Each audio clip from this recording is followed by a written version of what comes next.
በሌላ ቪዲዮ እንገናኛለን ሳልል እዛ ጋር ለወጣሁት ነገር ይቅርታ ጠይቃለሁ።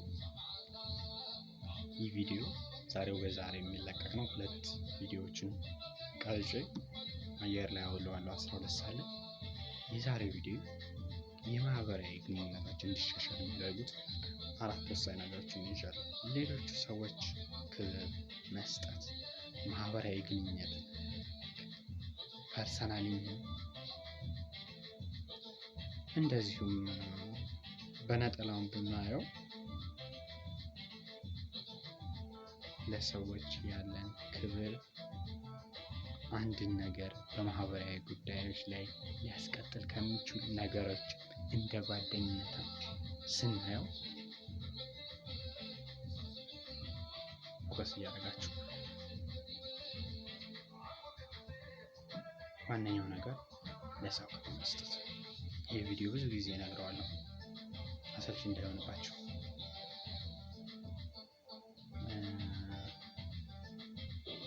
አነጋገራችን፣ አስተሳሰባችን ለማህበራዊ ግንኙነታችን ሰዎች ጋር ባለን ግንኙነት ኢንተራክሽኖች የአነጋገር ቃናችን፣ ቶናችን የተመጠነ ነው ወይ? ሰዎችን የማክበር ልማድ አለን?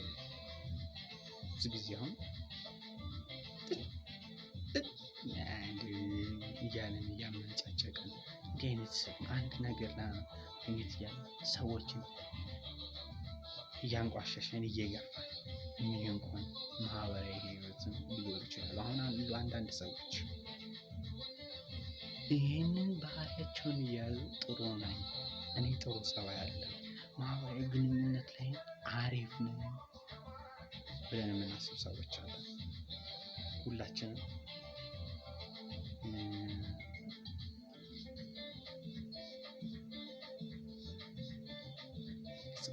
ሰዎች የባህሪ ችግር በጣም ለየት ያለ አሪፍ ነው የሚባል ስም የሚያስጠራ ጸባይ ሊኖር ይችላል። እንከን የሌለው ጸባይ ግን እዚህ ምድር ላይ በጭራሽ የለም። ይህንን አምነን መቀበል አለብን። አንዳንድ ግን ድርቅ ያሉ ሰዎች አሉ፣ ክችች ያሉ።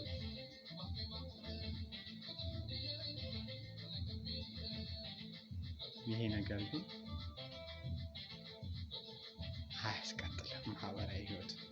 በአጭሩ ምንድነው ለዛ ለሰው ያለን አክብሮት እንድጠቀማቸው እነዚህ ወርዶች ዲያሎጎቻችን መፈተሽ አለብን።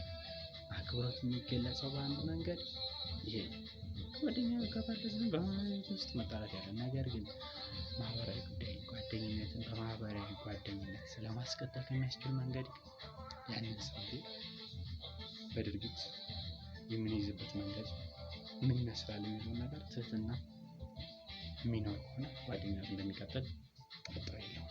ወደ ቀጣዩ ፖይንት ልግባ። ለሰዎች ጥሩ ማሰብ፣ እንዲሁ ጥሩ ማሰብ ነው። እከሌ እኮ እንደዚህ ሆነ። አሁን አንዳንድ ጊዜ የውሸት ጥሩ ማሰብ ሊኖር ይችላል። ይሄ ከውስጥ ይምሰል ይሄ የእውነተኛ ማህበራዊ ኮሚኒኬሽን ማህበራዊ አይደለም።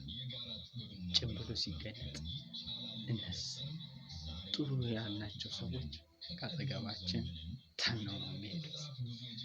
ከልብ የምናስብለት፣ በህይወት በችግሩ ጊዜ ከፊት የምንቆም፣ በጎኑ ጊዜ እንደምንጠቅም የሚሰማው ለማህበራዊ ጓደኝነት ጠቀሜታ። ለሌላኛው ደግሞ ከዚህ ጋር በተያያዘ ጓደኝነት ብዙ ማፍራት ጠቀሜታ የለውም። ለችግር ጊዜ ካልተገኘ ዝም ብሎ ማግኘት ፍቅር ሊቀንስ ይችላል ከዚህ ቶፒክ ጋር ስለሚገናኝ። ስለዚህ ማህበራዊ ግንኙነታችን ላይ ኔትወርካችንን፣ ግንኙነታችንን፣ ኮሚኒኬሽናችንን